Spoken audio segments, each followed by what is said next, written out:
Hello everyone. The last time we had learned figures of speech, and that was the first part of the video, and this is the second part. Today we are going to learn some new figures of speech. Let's check them out. Now, the first figure of speech which we are going to discuss today is apostrophe. Please remember that direct talk is compulsory over here. Now, when we say welcome, O life, we see that in the first example, the poet is directly talking to life. That's why he says, "O life." Now, this is called direct talk or a direct address. This is how we understand that this is an example of apostrophe. The second example is, "Roll on, thou deep and dark blue ocean, roll." The poet is asking the ocean to roll. You cannot ask the ocean to do anything because it's an inanimate object. You cannot ask the ocean to do as you say. But still, if the poet is talking to the ocean directly, we understand that it is for poetic effect, and this is an example of apostrophe. The next one is, "Then come, sweet death, and rid me of this grief." The poet is asking death to come, take him away so that all his unhappiness ends. But we do not talk to death. So if the poet is doing that, it's apostrophe. "Twinkle, twinkle, little star, how I wonder what you are." Now this "you" shows that the poet is addressing the star directly, and you cannot talk to a star. But if the poet is doing that, it's an example of apostrophe. The next one is personification. This figure of speech is somewhat like apostrophe, but here nobody talks to inanimate objects directly. We are just talking about the object, not to the object, and we are talking about the object as if it's a person. Let's look at the first example. "Look at my car, she, not it. She is a beauty, isn't she?" Now you cannot use she for things like cars, because cars are not people, they are not even animals. You cannot address them as he or she. But if the poet is doing that, that means he is personifying his car, and that's why it's called personification. He is treating his car like a person. "The wind whispered through dry grass." The wind doesn't whisper, it just blows, and the sound that is created by the blowing of wind is it seems like someone is whispering. That's why the poet has written it this way. But the wind doesn't actually whisper like a person, but the poet has personified wind to create a poetic effect.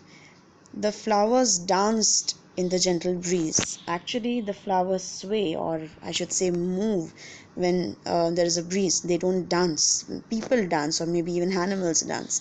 But you cannot say that flowers dance. But here the poet is he's treating flowers as a person, and that's why he has said that they dance. "Time and tide wait for none." They can't wait. They are inanimate. That's why they cannot wait. But if it's written this way, that means the poet has personified time as well as tide. "The long road to his home was a twisting snake with no visible end." Now, how can a road be a snake? A snake is a living thing, and a road is a non-living thing. They both cannot be compared like this, but the poet has personified the word road, and that's why he calls it a twisting snake, which is a living thing. That's why it's an example of personification. The next one is oxymoron. Please remember that oxymoron has an X, and we generally use an X for opposites. So this is how you remember what is oxymoron. Whenever you see oxymoron, you'll see opposites, as we can see in the first example. Foolish wisdom. Now wisdom as in samajdari.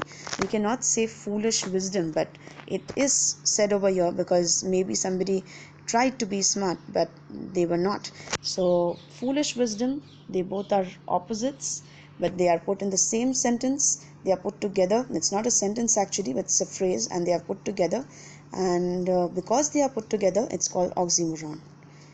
Original copies. Again, two opposites are in juxtaposition. That means they have been placed side by side. And original copies. Original means something which is not copied from something, and if you create original copies, that means again they are opposites. which are placed together. There was a love-hate relationship between the two neighboring states. Love-hate, these two are opposites. That makes this an example of oxymoron. All the politicians agreed to disagree. Agreed, disagree, two opposites are again together. That means it's oxymoron. I must be cruel only to be kind. I must be cruel only to be kind. Cruel and kind are opposites and they are placed in the same sentence. That's why it's an oxymoron. It's not necessary that the opposites are always placed side by side. It's possible that they are in the same sentence and in between there are some words. It doesn't matter, still it's an oxymoron if you find a pair of opposites in the same sentence, or I should say verse, then it's an oxymoron. Verse means a line of a poem. The next is enjambment. Very easy to understand. The word jam, as in traffic jam.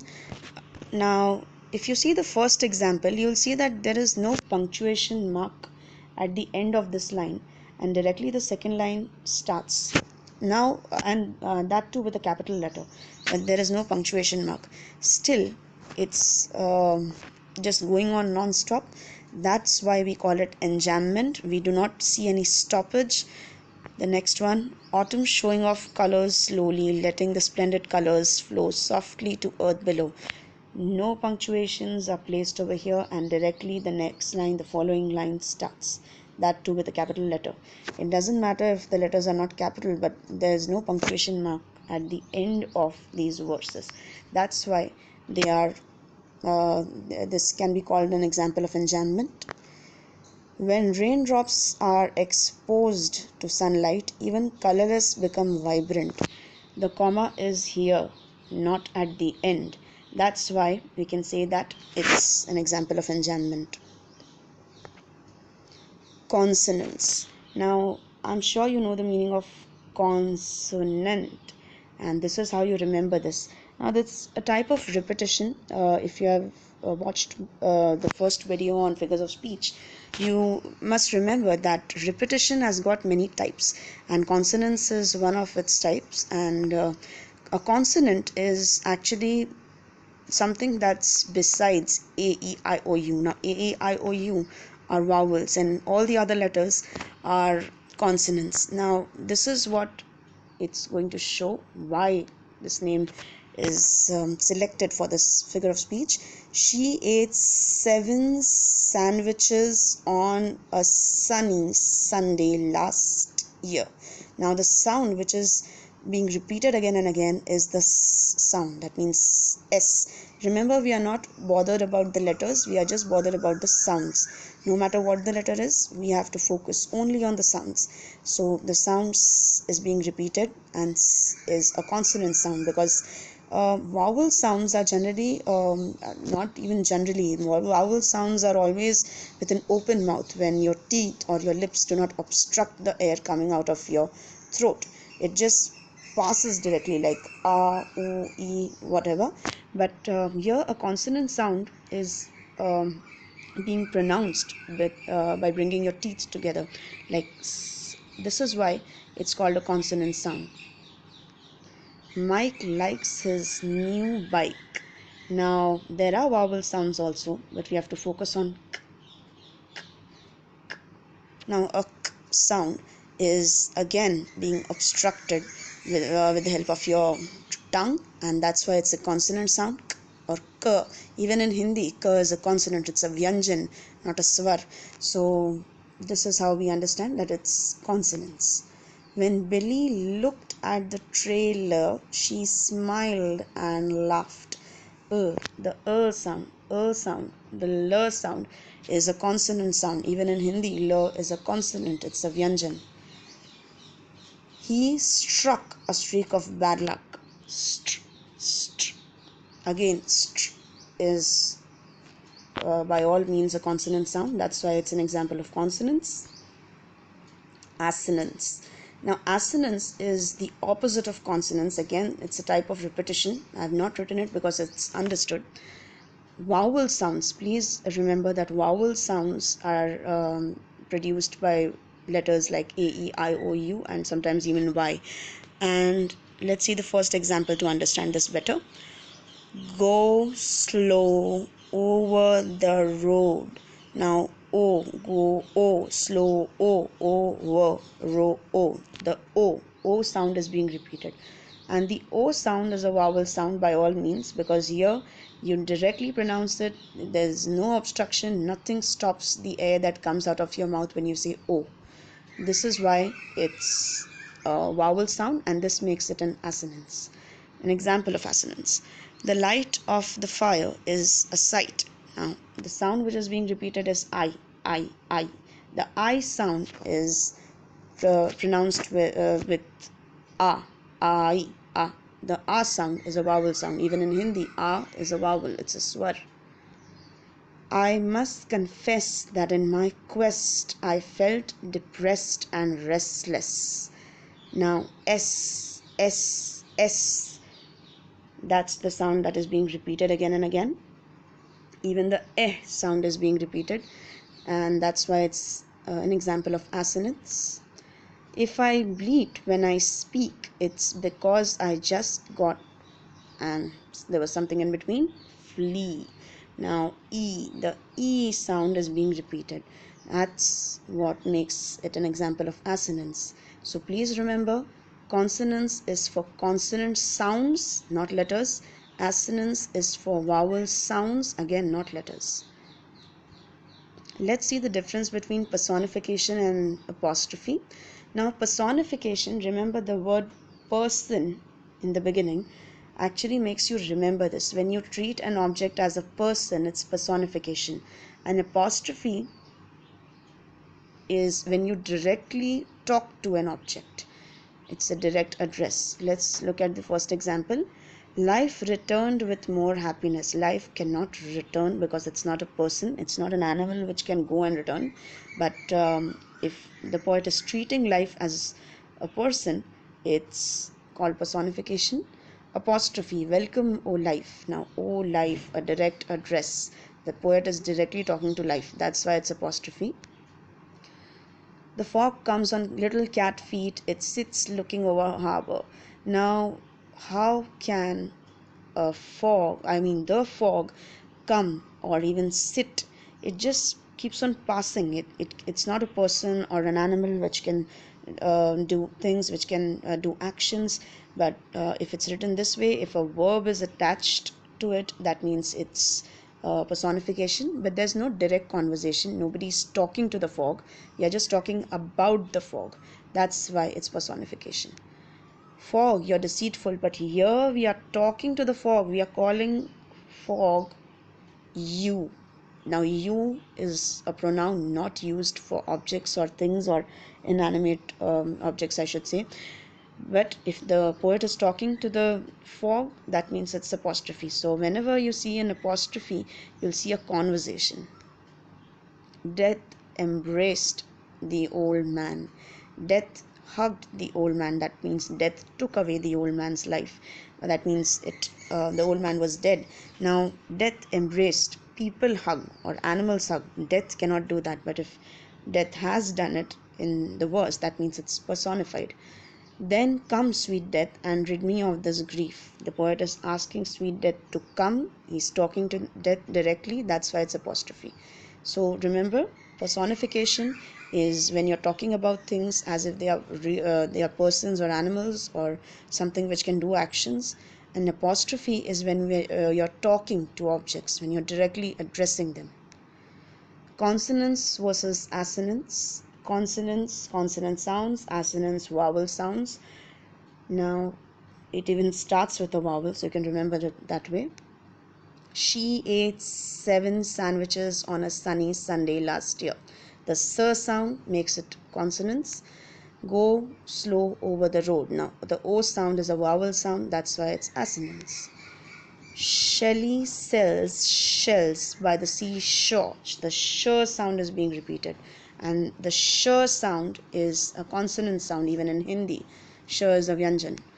The engineer held the steering to steer the vehicle. Now, ear.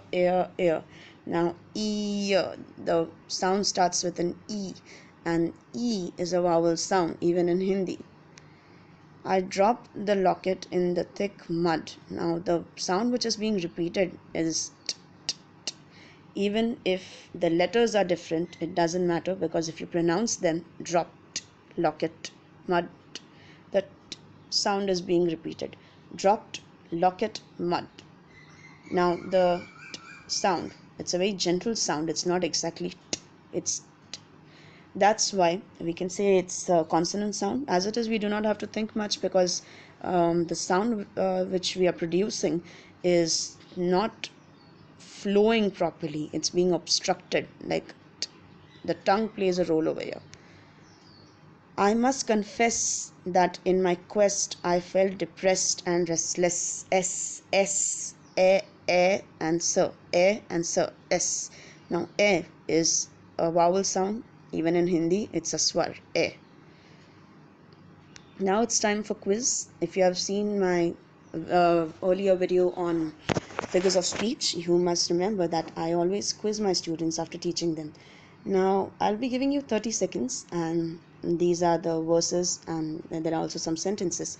You have to read them and think of the first figure of speech which comes to your mind. And please watch the first video on figure of speech if you have not done that, because this is going to be very easy for you if you do that.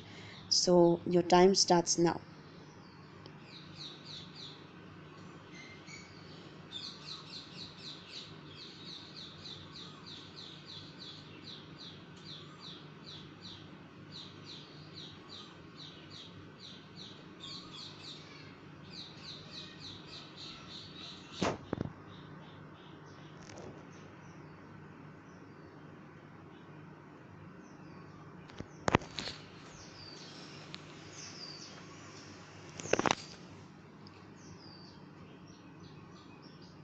Okay, time up.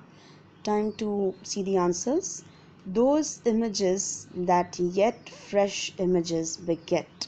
The answer is assonance, because the sound eh is being repeated, and eh is a vowel sound. O holy night, the poet is talking to the night directly, so it's apostrophe.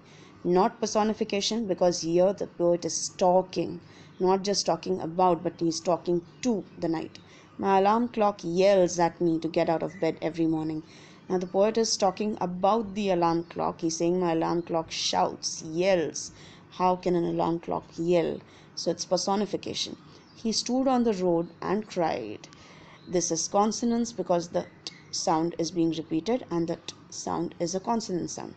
The green pastures surrounded by hills was teeming with a deafening silence.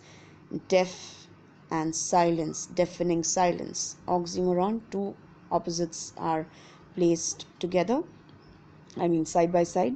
Autumn showing off colors slowly, letting the splendid colors flow softly to earth below. No stoppage at all. There's a traffic jam here. That's why it's an enjambment. Oh, pardon me, thou bleeding piece of earth. Somebody's talking to the earth. That's why it's an apostrophe. Making a mess everywhere I go with absolute grace. How can you make a mess with absolute grace? Grace is for tidiness, for beauty, and a mess is not beautiful, not always at least. So this is an oxymoron.